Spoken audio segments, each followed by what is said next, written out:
Cuando estamos creando un rig, es normal que queramos conectar dos huesos, por ejemplo sus location o sus rotation entre ellos. Así que podemos utilizar unas herramientas de Blender que se llaman constraint y que son comunes a la mayoría de programas 3D. Podemos encontrarlas siempre en pose mode. Los constraints que vamos a utilizar son los bone constraint, que no se tienen que confundir con los object constraint, ya que nosotros vamos a hacerlo a nivel de hueso. Vamos a empezar haciendo que este hueso copie a este hueso. Por ejemplo, este se mueve y este va a realizar el mismo movimiento. Sería un copiar la traslación. Para hacer un constraint tenemos varias formas de hacerlo. Uno, de manera manual, abriendo y colocando el constraint, y otro mediante un atajo. Tenemos que saber la nomenclatura de los constraints. Si veis, este se llama owner y este se llama target, y tienen cada uno una función concreta. Los targets son siempre los huesos de los que se va a sacar la información, el hueso objetivo. La información que tenga este hueso va a copiarse en el owner. Se llaman owner porque son los que poseen el constraint. Aquí es donde se va a almacenar la información del otro hueso. Este hueso pues va a ser un hueso simple que no tiene nada especial. Este es el que va a tener la copia del otro hueso. Para realizar el constraint a través del atajo de teclado, primero seleccionamos el target, luego seleccionaríamos el owner y con el atajo de teclado Ctrl-Shift-C se nos despliegan todos los constraints que podemos acceder para el bone constraint. Vamos a empezar cogiendo copy location y parece que un hueso se desaparece, pero realmente lo que está pasando es que están ambos en el mismo sitio. Si yo roto uno, veis que aquí está el otro hueso que está siguiendo al hueso target.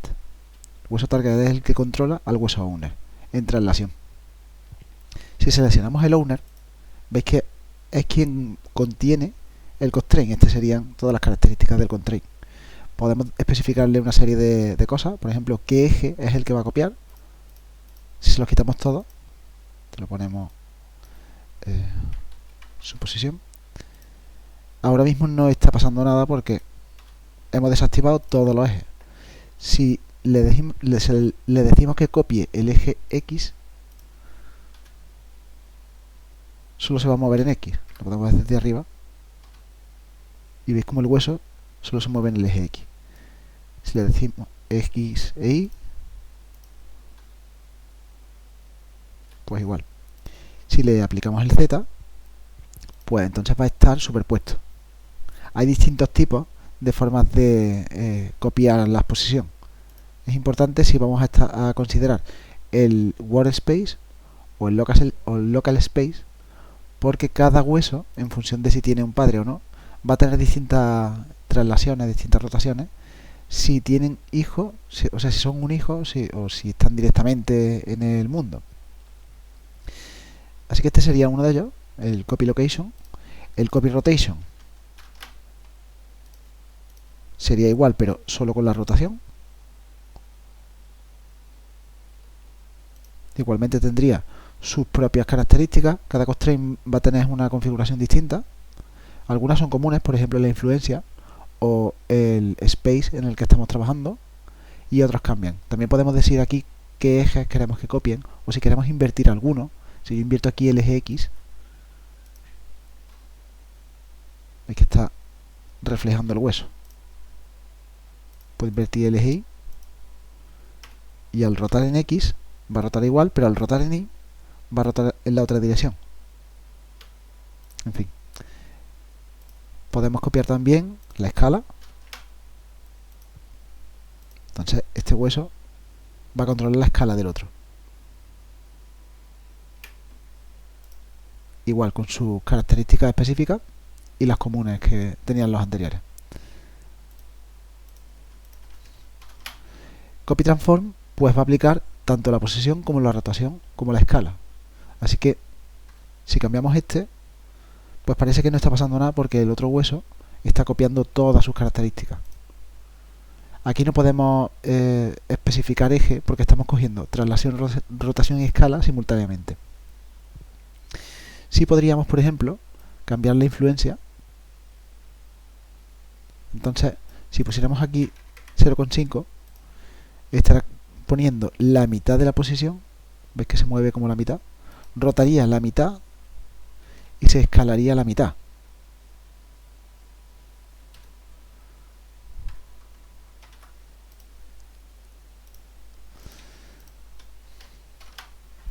Tenemos también otros constraints como este, que es limit distance, que aquí ni siquiera vamos a poder. ¿Veis? Fijaos lo que está pasando aquí. Esto no es de posición ni rotación específico, no es que esté copiando, sino que está estableciendo una distancia mínima entre los dos huesos. Digamos que cuando se separe la distancia que habíamos establecido, que en este caso son 2 metros, cuando supere la distancia entre los dos huesos, el owner va a intentar estar tan cerca como lo hemos dicho. Puede ser justo lo contrario, decirle que en lugar de estar esto de inside outside es entendiendo que este hueso tiene una esfera, perdón, este hueso tiene una esfera y este hueso va a estar dentro de esa esfera de 2 metros. Si le decimos outside, va a ser lo contrario. La esfera que tiene este hueso va a empujar al otro hueso, siempre va a estar fuera de esa esfera. Nunca podemos tocar con un hueso el otro. Es como que se repeliera.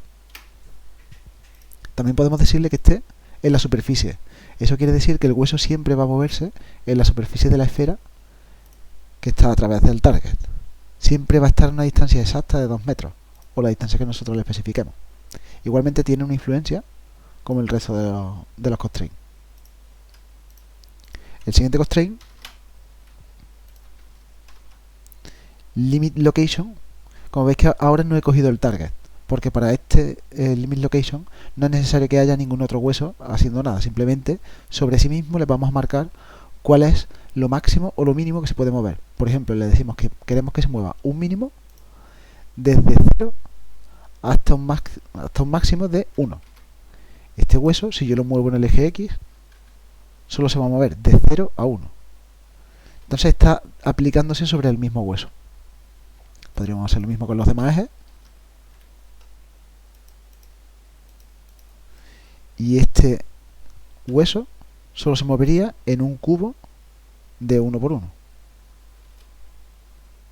Lo mismo pasaría si cogemos limit rotation o limit scale. Vamos a especificarle cuánto queremos que rote como máximo o como mínimo. Este constraint que tenemos aquí tampoco necesita de un target y va a funcionar respecto a la escala, pero haciendo una relación entre un eje y otros dos ejes. Lo más común es que cuando escalemos el hueso en vertical se estrechen los otros dos huesos y lo contrario. Entonces está convirtiendo la escala en Y del hueso haciendo lo contrario para las escalas en X y en Z. Recordemos que el XY de los huesos está en vertical, está de la cabeza hasta la cola. Esto está muy bien para hacer stretch squash en los modelos, si son tipo cartoon, y se puede combinar muy bien con otros tipos de constraint.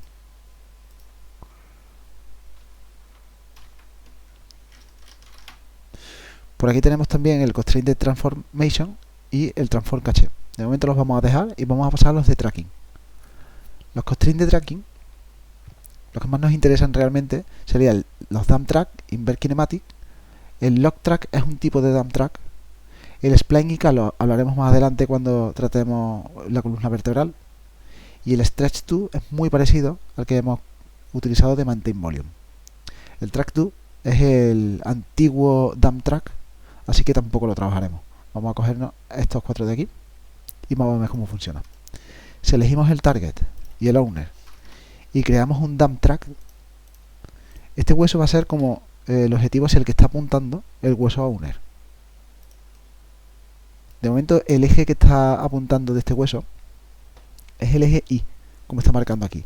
Track axis es el eje que va a apuntar. Si nosotros le decimos que apunte el eje Z, necesitaríamos ver los ejes para ver qué es lo que está pasando. ¿Ves cómo el Z está apuntando hacia el siguiente hueso? Podríamos también elegir el eje X y ese sería el que está apuntando. Por defecto va a venir el Y porque es el más lógico cuando queremos que un hueso apunte a otro.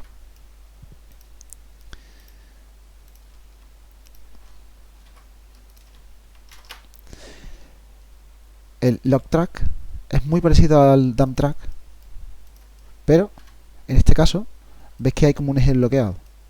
Aquí, aunque yo mueva en este sentido, aquí sí se movería, pero visto desde el lateral, no tenemos ese movimiento.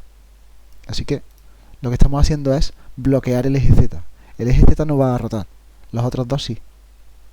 Si cambiamos el tipo de bloqueo y ponemos el X, pues pasaría lo contrario. El eje que no se mueve es el X. No podemos hacer coincidir el eje que mira con el eje que se bloquea. Si yo los pongo los dos, me va a dar un error porque estamos diciendo que bloquee el eje Y y el eje Y además apunte, con lo cual no puede ser. Siempre tenemos que elegir un eje que no esté haciendo el tracking.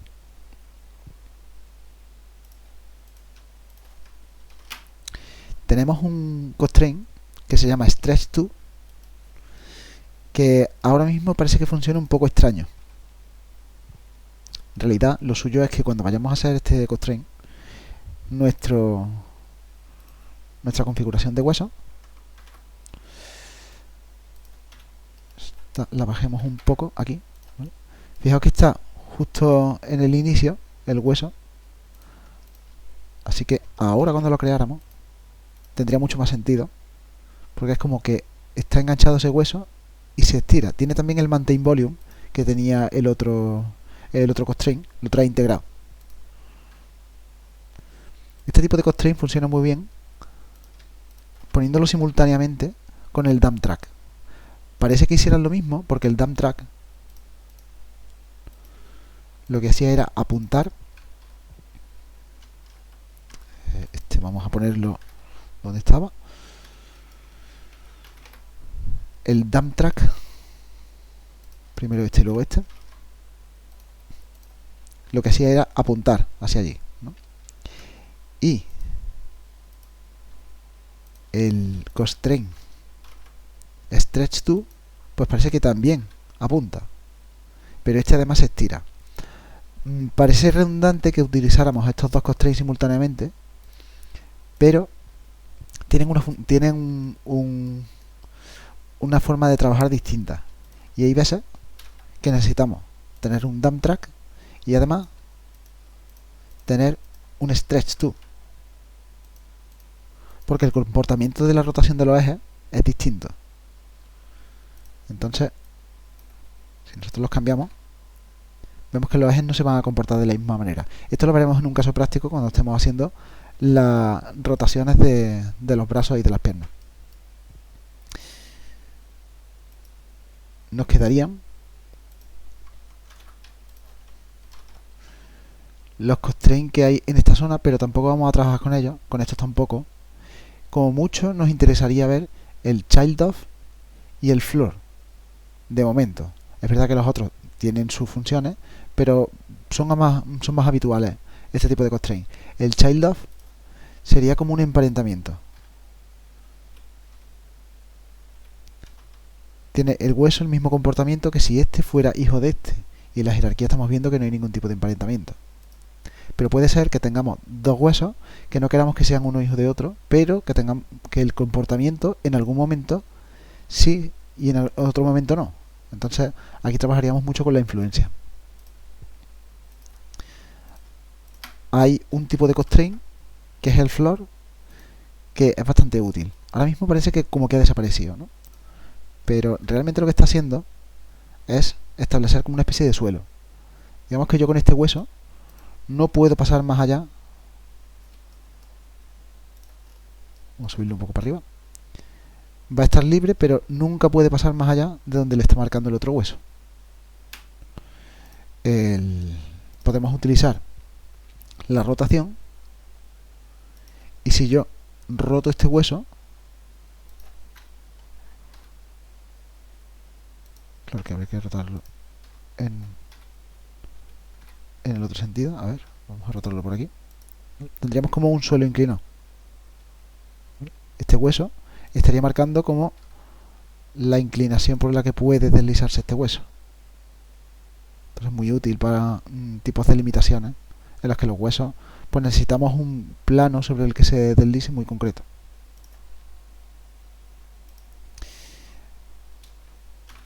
Los constraints,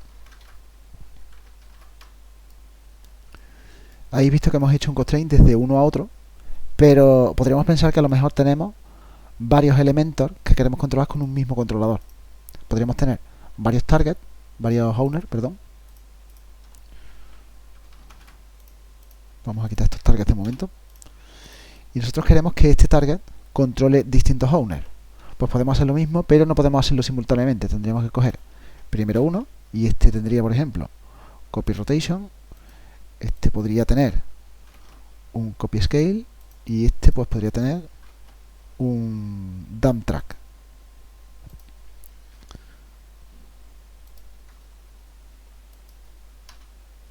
Cada hueso está copiando una parte distinta de este target.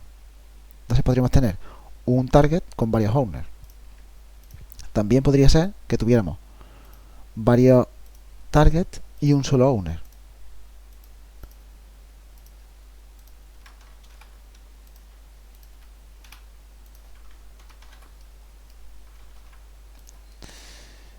Queremos que estos tres targets afecten a este owner, pero en este caso es un poquito distinto. Tampoco podemos hacerlo simultáneamente. Tendríamos que coger el primer target y hacer el primer constraint. Por ejemplo, copy rotation. El segundo podría tener un copy location, o lo que pasa es que se va a colocar ahí y bueno, voy a cambiarle un poco la configuración. Y este, pues que tuviera un copy scale. Lo hemos hecho solo seleccionando este copy scale. Así que tendríamos rotación, posición y escala. De momento no pasa nada porque lo que estamos tocando con cada uno son tres cosas concretas. Tendríamos rotación, traslación y escala. No hay ningún conflicto entre estos constraints porque los transforms que están tocando son distintos. Pero si tuviéramos varios constraints que están configurando el mismo transform, si yo pongo un copy rotation, otro copy rotation y otro copy rotation, vamos a ver que este está funcionando, pero este no está funcionando y este tampoco está funcionando. La forma en la que funcionan los constraints es según el orden en el que se han hecho. El último que hayamos puesto es el que prevalece. Si quitáramos este es el anterior, entonces este es el que prevalece. Dentro de la lista, este sería el target 3, este sería el target 1 y este sería el target 2. Le ponemos rotaciones distintas para identificarlo.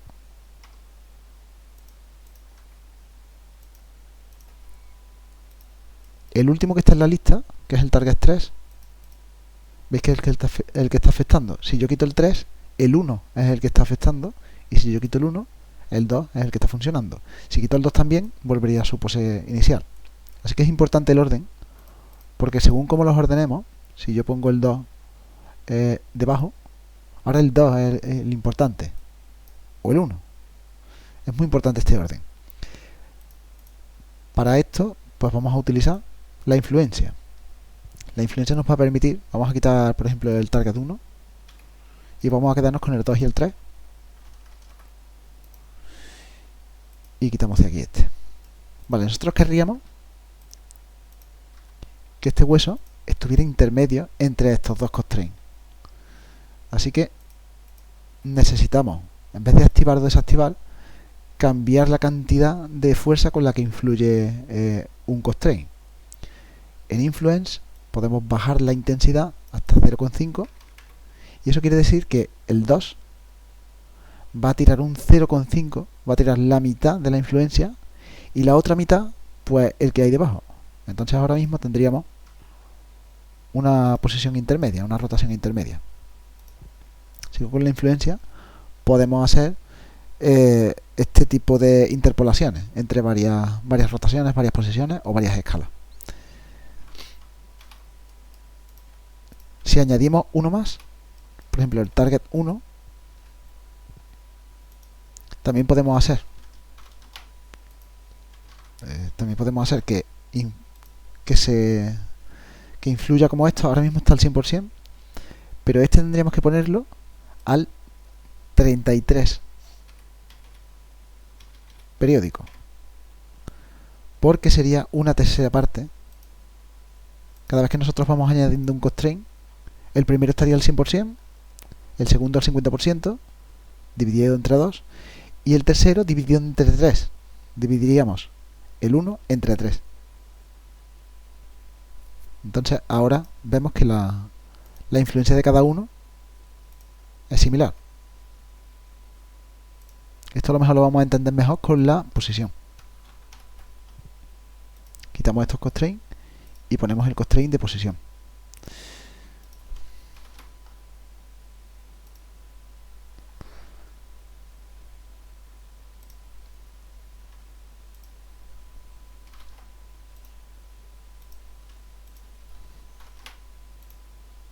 Vale.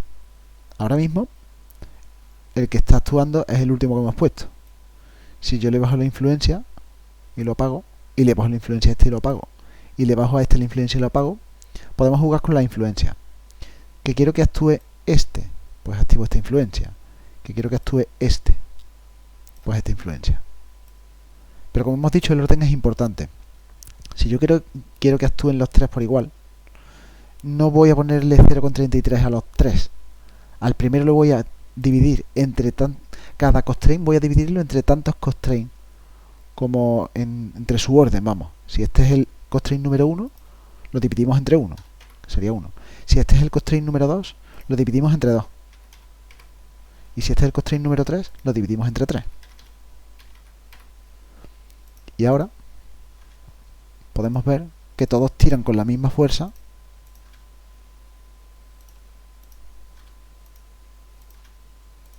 porque hemos hecho una división equitativa entre los tres. Entonces, el orden en el que estén hechos es por el que vamos a dividir la influencia de cada constraint. Y así tendremos una división equitativa de cada uno de los constraints. Y con esto ya lo que quedaría sería probar más constraints e ir mezclándolos. Lo hemos hecho con el atajo de teclado, pero habéis visto que desde aquí yo puedo aplicar cualquier tipo de constraint. La diferencia es que cuando yo lo pongo no tiene ningún efecto porque tengo que especificarle quién es el target. Así que aquí podría buscar el target, que primero tengo que decirle cuál es el objeto que contiene el target, en este caso el armature, y luego tendría que elegir cuál es el objeto dentro del armature. Y ahora el target 1 es el que va a copiar la rotación. Creo que es mucho más fácil coger el primero, el owner, control shift C, y elegir el target el constraint que nos interese.